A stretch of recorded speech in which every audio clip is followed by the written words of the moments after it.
সাহেব বলেছেন সোজা আঙুলে ঘি না উঠলে আঙ্গুল বাঁকা করতে হবে, হান্টিং পাখি চলবে না। বলেছে সোজা আঙুলে ঘি না উঠলে আঙ্গুল বাঁকা করতে হবে। বক্তব্যগুলো এসেছে আজকে। উনি হয়তো জানেন না যে ঘি সোজা আঙুলে ওঠে না, ওই ঘি বাঁকা আঙুলে ওঠে না। সোজা বাঁকা আঙুল দিয়ে শুধু শরীর চুলকানো যায়, আর বেশি চুলকালে ক্ষত হয়, অস্তিত্ব নষ্ট হয়, সৌন্দর্য নষ্ট হয়, অনৈক্য তৈরি হয়, আর একটা সময় পরিত্যক্ত হতে হয় জনগণের কাছ থেকে। এটা উনি বোঝেন না, হয়েছেন সারা জীবন। সমস্যা হচ্ছে কোন জায়গায় জানেন? দেশটা চাননি ৭১, স্বাধীনতা চাইলেন না, স্বাধীন দেশটা চাইলেন না। এখন সবচেয়ে সেই দেশটা দরদি হয়ে গিয়েছে, কথায় কাজে না।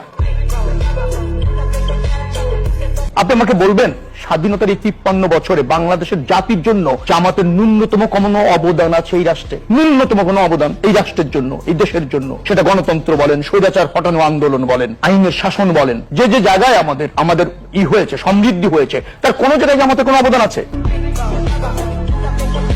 জামাতের যেটা হয়েছে, জামাত কিংকর্তব্য বিমূঢ় হয়ে পড়েছে, কারণ তার করণীয় নির্ধারণ করতে পারছেন না। আপনি একটা উদাহরণ দিলে বুঝবেন। লোগোটা ৩ বার চেঞ্জ করেছেন, এখনো পর্যন্ত লোগো নাই।